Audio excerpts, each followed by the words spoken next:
Alright, everybody, so we're still tracking Tropical Storm Isaias. Now, I do want to apologize for the quality of this video.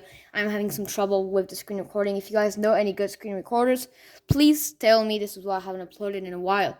But here's a look at Tropical Storm Isaias. Here's where it's currently located, right there off, pretty much north of the Dominican Republic. We also now have newly formed 93L right there, also off the coast of Africa. So, here's what we're looking at currently right now.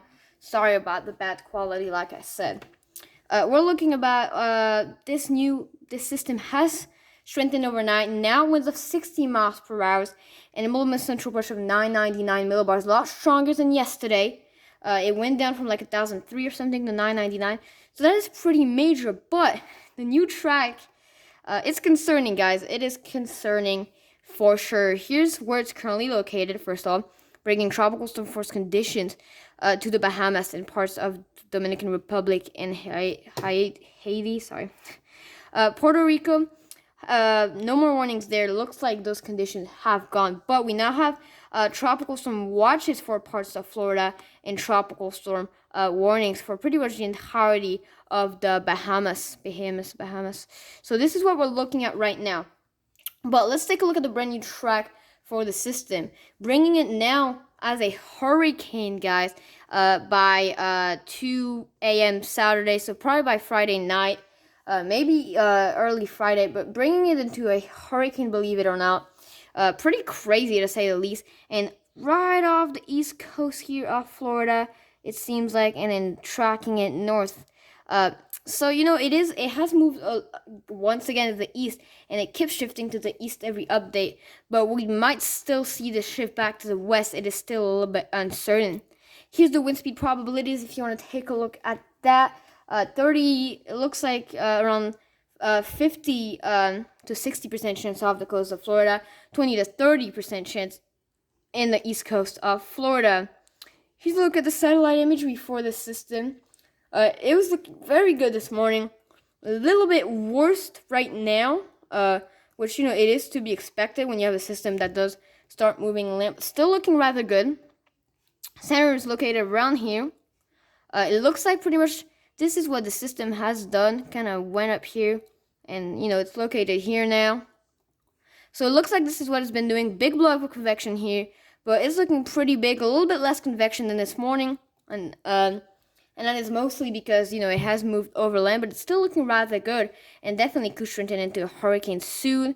And there's a couple of data readings here and here that are finding around 996 millibars. So we'll definitely have to see how that ends up playing out.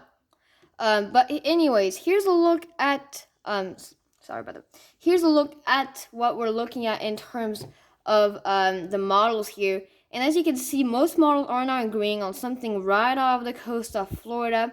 But I do think there still could be a little of a chance of this making a slight landfall in Florida and curving back out.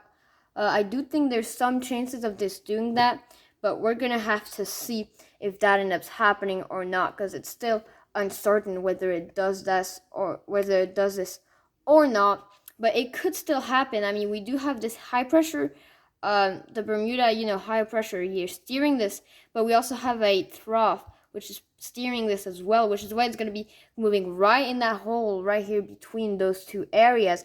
But depending on how much to the west this high pressure comes or how much to the east it goes is really what's going to be shifting the track to the east or the west. But right now it's been looking like this is moving more and more to the east, further east than expected. So we'll see if that continues, especially if we have the center reforming even more to the east of it. There's a chance that track could move more and more to the east, but there's still a chance, like I said, it moves back to the west. You guys may or may not remember yesterday, literally, it was all the models were off the west coast. So, every single models was off the west coast yesterday, and now we've given that sheet for every single models off the east coast, so it could very likely still shift back to the west, though we can't know for sure yet, but the models are still looking to be more and more sure of this. But anyways, here's a look at the intensity guidance. Not a lot of models are actually bringing it to hurricane stages, believe it or not, but I do think we could be seeing a Cat 2 to Cat 3 with this. We'll see if that ends up happening, because right now still a little bit uncertain.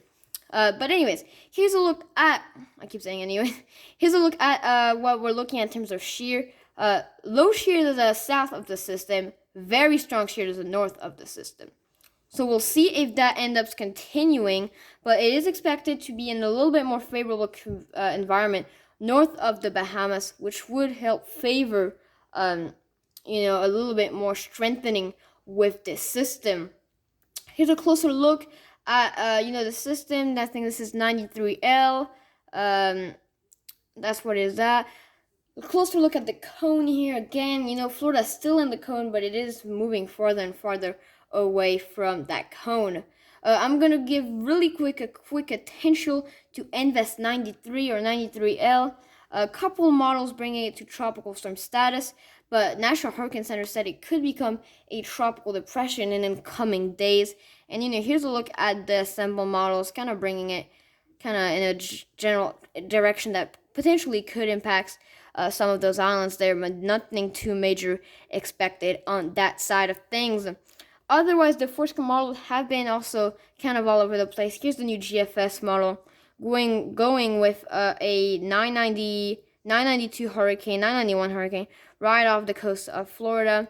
So we'll see how that ends up, and then they do make a potentially hurricane landfall in North Carolina. European model has shifted as well. Now going with a 997 landfall in Florida, which that's kind of the model I was talking to you guys. I was saying it could potentially just make a brief landfall right in Florida and then move back and make a secondary landfall up the northern North Carolina. But here's a couple of the models, CMC here and there. I'm not going to show all of them because it's just a little bit uncertain still.